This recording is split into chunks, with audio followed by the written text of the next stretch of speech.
الحمدللہ وحدہ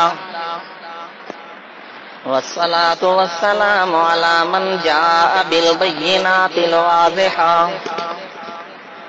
والحجج الراجحة والبراهين القاطعة أما بعد فأعوذ بالله من الشيطان الرجيم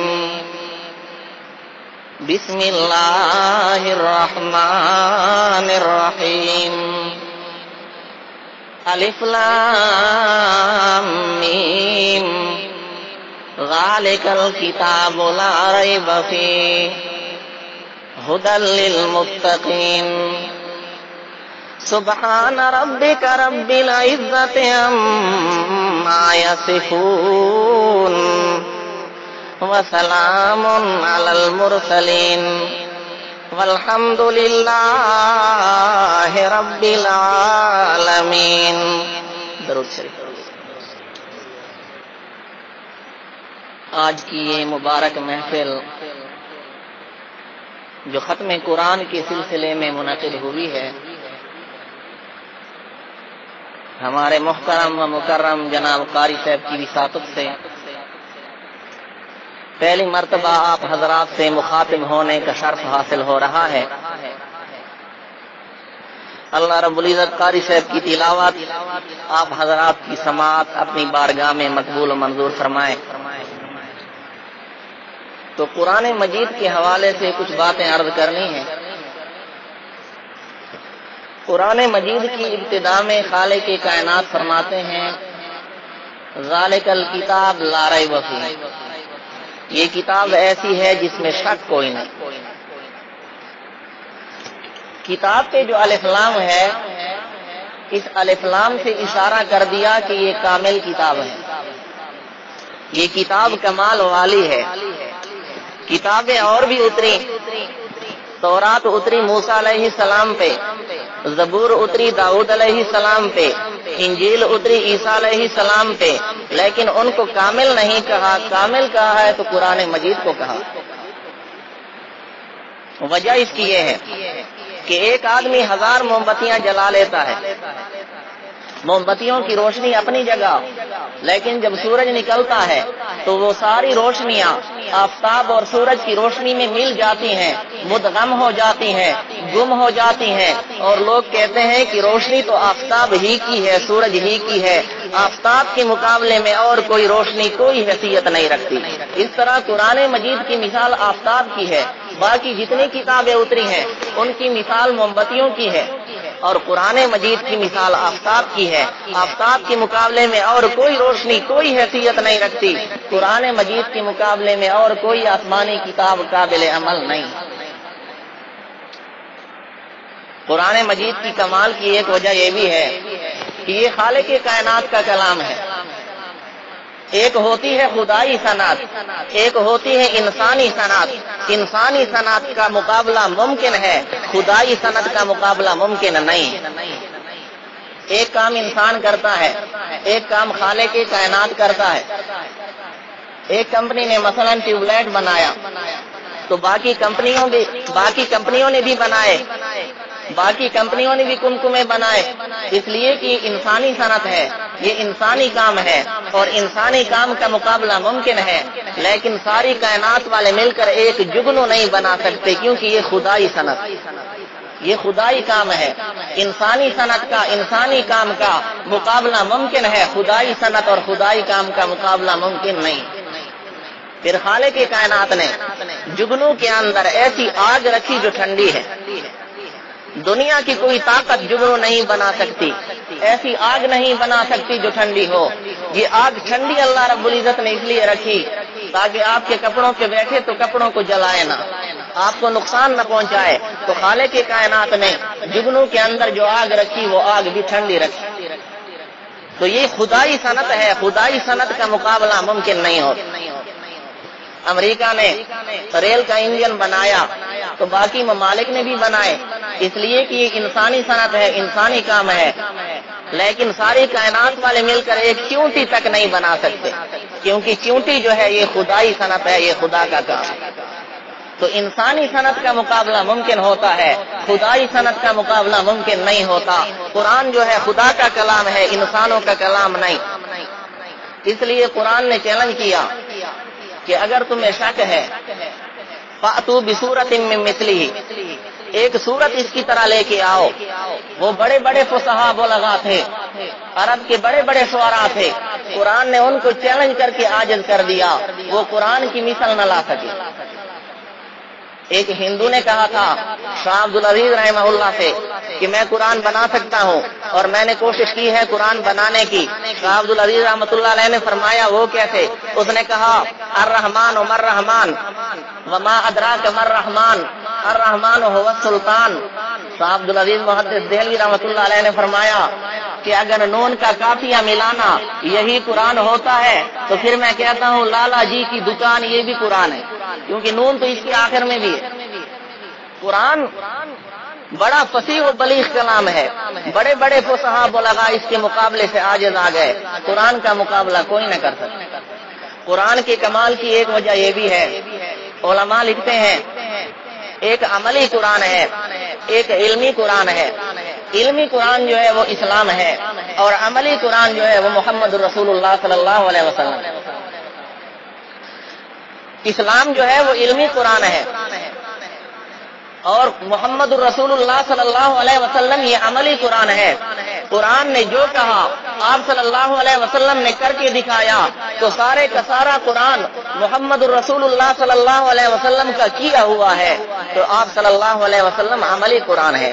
اور قرآن اسلام نام ہے عقائد کا، اسلام نام ہے اخلاق کا، اسلام نام ہے عبادات و معاملات کا، اسلام کامل مذہب ہے۔ خالق کائنات فرماتے ہیں الیوم اکملت لکم دینکم واتممت علیکم نعمتی، آج کے دن میں نے تمہارے لیے تمہارا دین مکمل کر دیا اور میں نے اپنی نعمت تم پہ تمام کر دی۔ تو اسلام کامل مذہب ہے اور کامل بنانے والا مذہب ہے، اور اسلام کا نام قرآن ہے، قرآن اسلام کا نام ہے۔ تو اس وجہ سے قرآن بھی کامل ہے اور کامل بنانے والا ہے۔ ایک وجہ علماء کرام یہ بیان فرماتے ہیں قرآن کے کامل ہونے کی کہ قرآن کریم نے عدل کا حکم لیا، اسلام نے عدل اور انصاف کا حکم دیا، اور اسلام میں جو عدل و انصاف کی نظیریں موجود ہیں باقی کسی مذہب میں نہیں ملتی، باقی کسی مذہب میں نہیں ملتی۔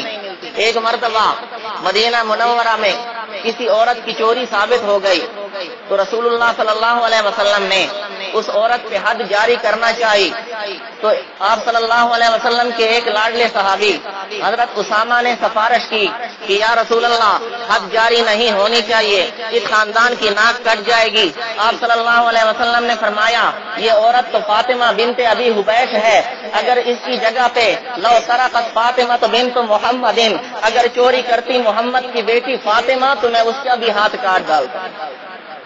تو اسلام میں جو عدل و انصاف ہے اس کی نظیر کہیں نہیں ملتی۔ حضرت عمر رضی اللہ عنہ وہ صحابی خلیفہ ثانی جس کے بارے میں رسول اللہ صلی اللہ علیہ وسلم نے فرمایا تھا لو کان بعدی نبی لکان عمر، اگر میرے بعد کوئی نبی ہوتا تو وہ عمر ہوتا۔ حضرت عمر رضی اللہ عنہ نے ایک مرتبہ مجمع عام میں فرمایا کہ اگر میں جان بوجھ کر قصداً سنت کی مخالفت کروں تو تم کیا کرو گے؟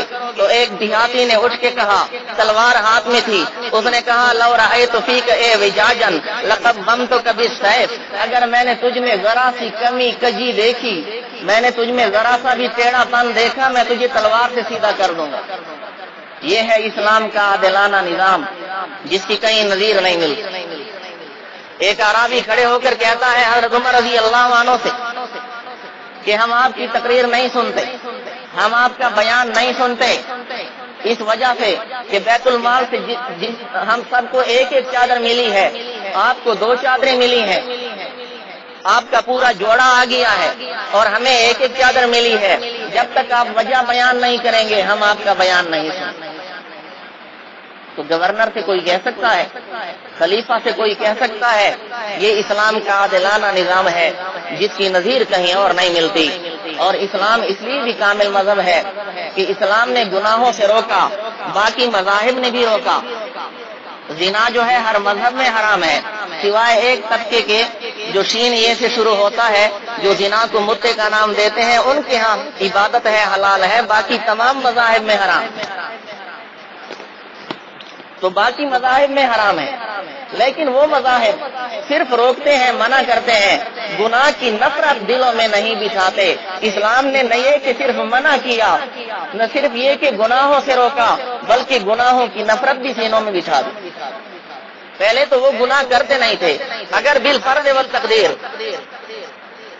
بشریت کے تقاضے کی وجہ سے، انسان ہونے کی وجہ سے ان سے کوئی گناہ ہو بھی جاتا تھا تو خود آ کر حاضر ہوتے تھے۔ ایک عورت سے مدینہ منورہ میں زنا ہوا، وہ آتی ہے رسول اللہ صلی اللہ علیہ وسلم کی خدمت میں اور کہتی ہے یا رسول اللہ مجھ سے زنا ہوا ہے، مجھ پہ حد جاری کر دیجیے اور مجھے گناہ سے پاک صاف کر دیجیے۔ آپ صلی اللہ علیہ وسلم نے فرمایا تیرا حمل ہے، یہاں سے چلی جا، جب بچہ پیدا ہو جائے تو پھر آنا۔ وہ عورت چلی جاتی ہے، کسی نے دیکھا نہیں، کوئی گواہ موجود نہیں، لیکن خود اس کا اندر، اس کا ضمیر اس کو ملامت کرتا ہے۔ گناہ ہوا تھا تو خود آتی ہے رسول اللہ صلی اللہ علیہ وسلم کی خدمت میں۔ آپ صلی اللہ علیہ وسلم نے فرمایا نہیں چلی جا، جب تک یہ بچہ پیدا نہیں ہوتا، جب تک یہ بچہ تیرے پیٹ میں ہے ہم تجھے سزا نہیں دے سکتے۔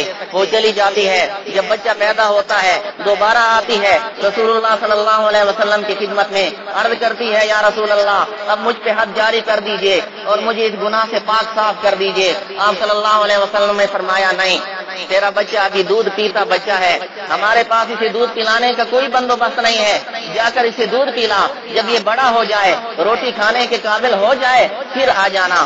چنانچہ وہ چلی جاتی ہے، پھر جب آتی ہے تو اس حال میں کہ بچہ اس کے بغل میں تھا اور بچے کے ہاتھ میں روٹی کا ٹکڑا تھا، وہ آ کر عرض کرتی ہے یا رسول اللہ اب میرا بچہ کھانے کے قابل ہو گیا ہے، لہذا اب مجھ پہ حد جاری کر دیجیے۔ آپ صلی اللہ علیہ وسلم نے اسے سنسار کرنے کا حکم دیا۔ یہ شریعت کی سزا ہے کہ اگر غیر شادی شدہ اگر زنا کرتا ہے اس کو 100 کوڑے مارے جاتے ہیں، اور اگر شادی شدہ زنا کرتا ہے تو اس کو سنسار کر دیا جاتا ہے، اس کو پتھروں سے مارا جاتا ہے یہاں تک کہ وہ ہلاک ہو جاتا ہے۔ تو آپ صلی اللہ علیہ وسلم نے اسے سنسار کرنے کا حکم دیا۔ اس عورت کے خون کا ایک چھینٹا ایک صحابی کے کپڑوں پہ جا پڑا تو وہ برا بھلا کہنے لگا، آپ صلی اللہ علیہ وسلم نے سختی سے روکا۔ آپ نے فرمایا تجھے کیا پتا، لقد تابت توبتن، اس عورت نے ایسی توبہ کی ہے کہ اگر اس کی توبہ اہل مدینہ پہ تقسیم کر دی جائے تو اللہ تعالیٰ سب کی مغفرت فرما دے۔ تو اسلام اس وجہ سے کامل ہے کہ اسلام نہ صرف گناہوں سے روکتا ہے بلکہ گناہوں کی نفرت بھی دلوں میں پیدا کرتا ہے۔ اور قرآن اسلام کا نام ہے، قرآن علمی اسلام کا نام ہے، اسلام کامل ہے، کامل بنانے والا ہے، تو قرآن بھی کامل ہوا اور کامل بنانے والا ہوا۔ اس وجہ سے فرمایا ذالکل کتاب، یہ ایسی کامل کتاب ہے لا ریب فیہ جس میں شک کوئی نہیں۔ اب آپ کے ذہن میں یہ بات آئے گی کہ شک کرنے والوں نے تو شک کیا ہے اور قرآن تو کہتا ہے اس میں شک کوئی نہیں۔ اگر شک کوئی نہ کرتا تو ابو جہل نہ بنتا، اگر شک کوئی نہ کرتا تو ابو لہب نہ بنتا۔ انہوں نے شک کیا ہے جو کافر بنے ہیں، اگر کوئی شک نہ کرتا تو کوئی کافر نہ ہوتا۔ تو جواب یہ ہے کہ قرآن میں شک کوئی نہیں ہے، جنہوں نے شک کیا ہے یہ ان کے اندر کی خرابی ہے۔ جس طرح شہد میٹھا ہوتا ہے لیکن اگر کوئی صفرا کا مریض ہو تو اسے شہد بھی کڑوا محسوس ہوتا ہے، اس میں شہد کی کوئی قباحت نہیں ہوتی، شہد کی کوئی خامی نہیں ہوتی، شہد تو میٹھا ہوتا ہے، یہ اس کی مزاج کی خرابی ہوتی ہے۔ تو قرآن میں شک کوئی نہیں ہے، جنہوں نے شک کیا ہے یہ ان کی مزاج کی خرابی۔ قرآن کہتا ہے لا ریب فیہ، اس میں کوئی شک نہیں ہے، ھدی للمتقین، ہدایت ہے پرہیزگاروں کے لیے۔ تو قرآن کامل کتاب ہے، اور جس سینے میں قرآن آیا اللہ رب العزت نے اس امت کو یہ سعادت عطا فرمائی ہے کہ اس امت میں لاکھوں کروڑوں کی تعداد میں حفاظ موجود ہیں، باقی کسی آسمانی کتاب کا کوئی حافظ نہیں۔ وہ اگر تلاوت کرتے تھے تو نسخوں سے کیا کرتے تھے، حالانکہ وہ کتابیں حجم میں مقدار میں قرآن مجید سے کم تھیں، لیکن ان کا کوئی حافظ نہیں تھا۔ اب تورات جیسی کتاب ان کے صرف 4 حافظ تھے، حضرت موسیٰ علیہ السلام، حضرت ہارون علیہ السلام، حضرت یوشع بن نون اور حضرت عزیر علیہ السلام۔ تورات کا نسخہ جب بالکل مفقود ہو چکا تھا، حضرت عزیر علیہ السلام نے 100 سال کے بعد جب وہ نسخہ سنایا تو یہود حیران رہ گئے، اور تو کوئی حافظ تھا نہیں۔ عزیر علیہ السلام نے جب زبانی تورات سنائی تو انہوں نے عزیر علیہ السلام کو اللہ کا بیٹا کہا۔ وقالت الیہود عزیر ابن اللہ، یہود نے کہا کہ عزیر اللہ کے بیٹے ہیں، نصارہ نے کہا عیسیٰ علیہ السلام اللہ کے بیٹے ہیں۔ تو باقی آسمانی کتابوں کے حافظ نہیں تھے، لیکن قرآن مجید کو اللہ تعالیٰ نے یہ شان عطا فرمائی ہے کہ اس کے لاکھوں نہیں کروڑوں کی تعداد میں حفاظ موجود ہیں۔ یہاں 7 سال کے بچے بھی قرآن کے حافظ، اس لیے کہ قرآن مجید کی حفاظت کی ذمہ داری اللہ تعالیٰ نے خود اٹھائی ہے۔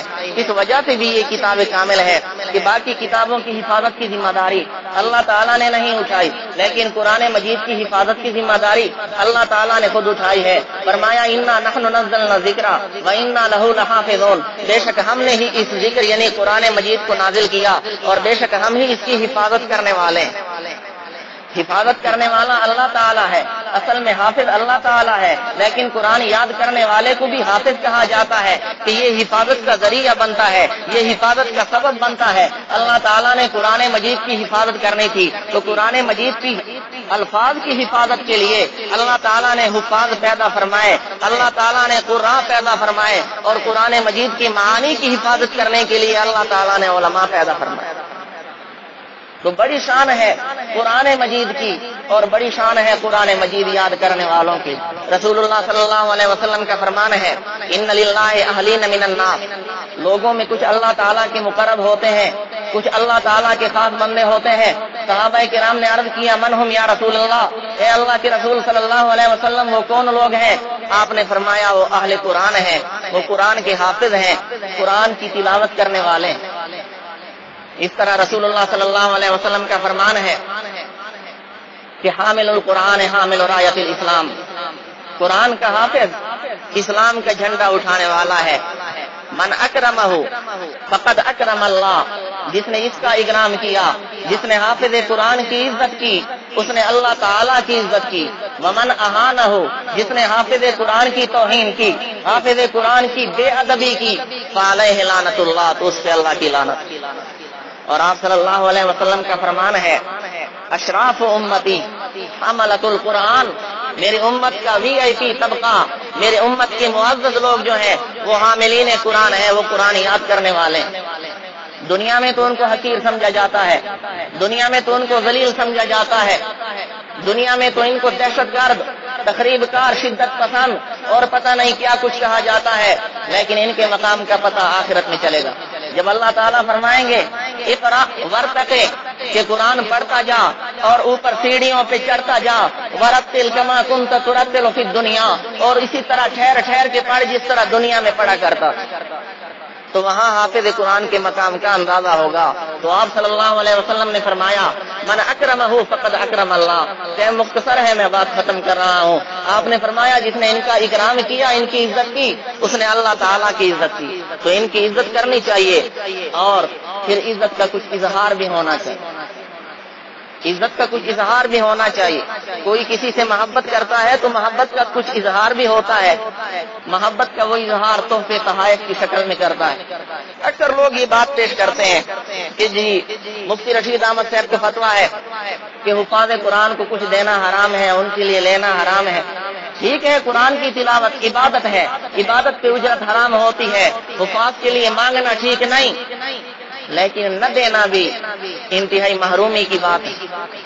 تحفے تحائف تو دے سکتے ہیں نا، تحفے تحائف تو محبت کی دلیل ہوا کرتی ہے، تو ان کے ساتھ تعاون کیا کریں۔